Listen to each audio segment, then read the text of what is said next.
এই ঘটনাটি কারবালার ময়দানে ইমাম হোসেন রাদিয়াল্লাহু তাআলা আনহুর শাহাদাতের পরের একটি অলৌকিক ঘটনা।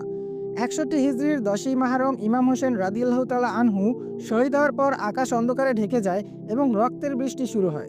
সেই সময় একটি সাদা কবুতর কারবালার ময়দানে এসে ইমাম হোসেন রাদিয়াল্লাহু তাআলা আনহু রক্ত নিজের শরীরে মেখে নেয় এবং মদিনার রাসূল সাল্লাল্লাহু আলাইহি সাল্লামের রওজা মোবারকের আশেপাশে উড়তে থাকে।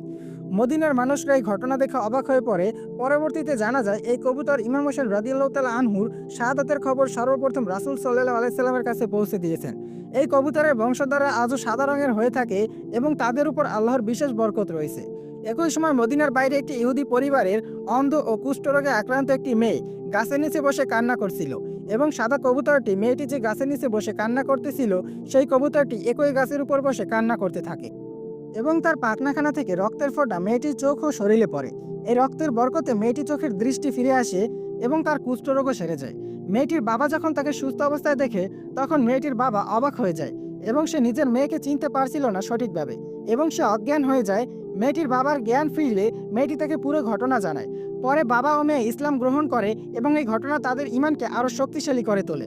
এই ঘটনা ইমাম হোসেন রাদিয়াল্লাহু তাআলা আনহুর শাহাদাতের মর্যাদা এবং আল্লাহর অলৌকিক ক্ষমতার প্রমাণ দেয়।